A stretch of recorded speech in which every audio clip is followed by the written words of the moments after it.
As teachers, we spend a lot of time and energy thinking about the what questions.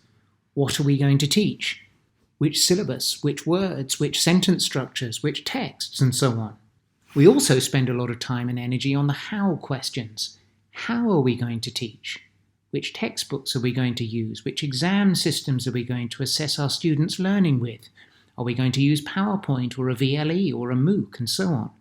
We will also think about pedagogy. Will we adopt a character or a words-based approach? How much target language versus the learner's mother tongue will we use? Will we explain grammar points or just leave students to identify patterns through examples, and so on? But we rarely take the time to reflect on the why questions. Why are we teaching this language at all? Or why is it valuable to the learner? For us, at least, the actual goal is not so much the acquisition of the language as it is the facilitation of better relationships between people from different nations, cultures, and backgrounds. In a world in which nations are both increasingly interdependent and increasingly fragmented, there is a need for building bridges, be it in politics, business, or society as a whole. With professional interpreters and ubiquitous instant digital translation, there really is no difficulty today in people understanding what each other is saying, but that does not necessarily mean that we know what each other is thinking. It's quite common for delegates to return from a trip abroad and report that they know what was said, but they really do not know what their counterparts are thinking, and that leaves them feeling distinctly uncomfortable, perhaps even afraid. Which means that as teachers, we need to recognize that greater language knowledge does not automatically engender better relationships. We must pay attention to how our students feel about what they're learning.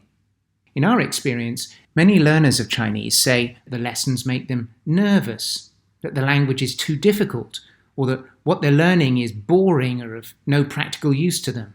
If we as teachers fail to address these negative emotions, not only will the students' language acquisition be hampered, but we will fail to fulfill the very purpose for which we are trying to help them acquire the language in the first place.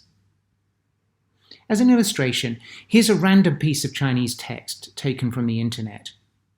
What do you think the immediate thoughts and emotional reactions are from non-Chinese speakers to a piece of text like this?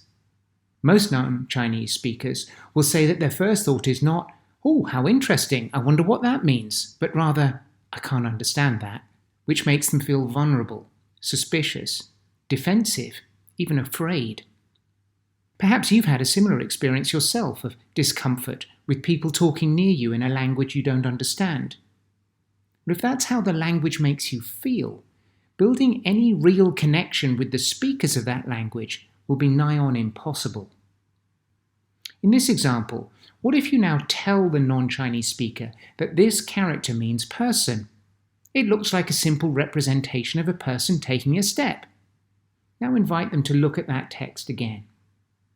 What do you imagine they will be thinking and feeling now? They're likely feeling more like this and thinking, "Hey, I can see person there and there and there." The text has not changed, and their knowledge has barely changed at all. They've only learned one word in Chinese. But their emotional response is completely different and much more conducive to building real human connections, which is our actual goal. What is it that has changed the way they feel? It's simply a shift in focus. Instead of focusing on all of the things that they cannot understand, they're now focusing on the few things, in this case, the one thing that they can understand. So that's led us to conclude that if we want our teaching and our students' learning of Mandarin Chinese to be successful, then we must give much more attention to helping them to use every little thing that they manage to learn. And when we do that, to our delight, we find that our students navigate the world outside the classroom with greater confidence, curiosity, and delight.